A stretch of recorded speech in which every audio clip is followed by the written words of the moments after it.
NDA सरकारची आज अग्निपरीक्षा वक्फ board विधेयक आज संसदेत सादर होणार.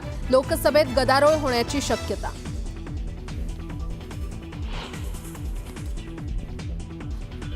वक्फ विधेयकाला शिवसेना उबाठा विरोध करणार. विधेयकाचा हिंदुत्वाशी संबंध नसल्याची उबाठाची भूमिका. सूत्रांची माहिती.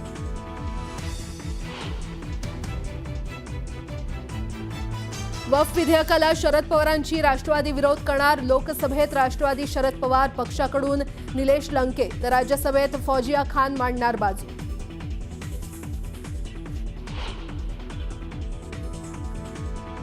कार्यकर्त्यांना सोबत घेताना त्यांचं रेकॉर्ड तपासा. चुकीच्या लोकांना सोबत घेतलं की किंमत मोजावी लागते, तर चुकीचं वागणाऱ्यांना मी वाचवणार नाही. अजित पवारांची जाहीर सभेत कार्यकर्त्यांची तंबी.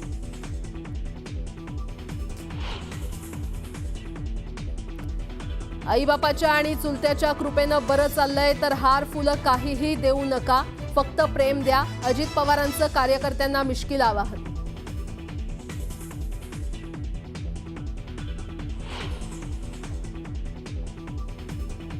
वित्त विभागाच्याही फाईल उपमुख्यमंत्री एकनाथ शिंदेंकडे जाणार.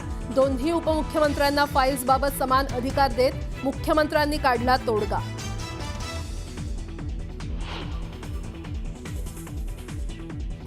बीडमध्ये विनाअनुदानित आश्रमशाळेतील शिक्षकांची अजित पवारांसमोर घोषणाबाजी. संतप्त शिक्षकांनी घोषणाबाजी करत जिल्हाधिकारी कार्यालयासमोर रस्ता अडवला.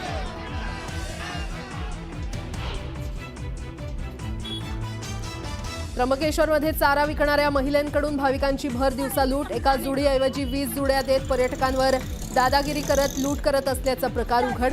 बातमीनंतर पोलिसांचं कारवाईचं आश्वासन.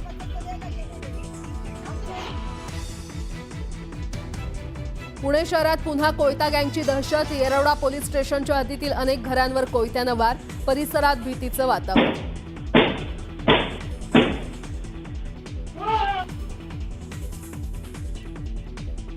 आणि चिपळूण गुहागर महामार्गाजवळ बेकायदेशीर उत्खनन. महसूल खात्याचं मात्र सपशेल दुर्लक्ष. नागरिकांमध्ये संतापाची लाट.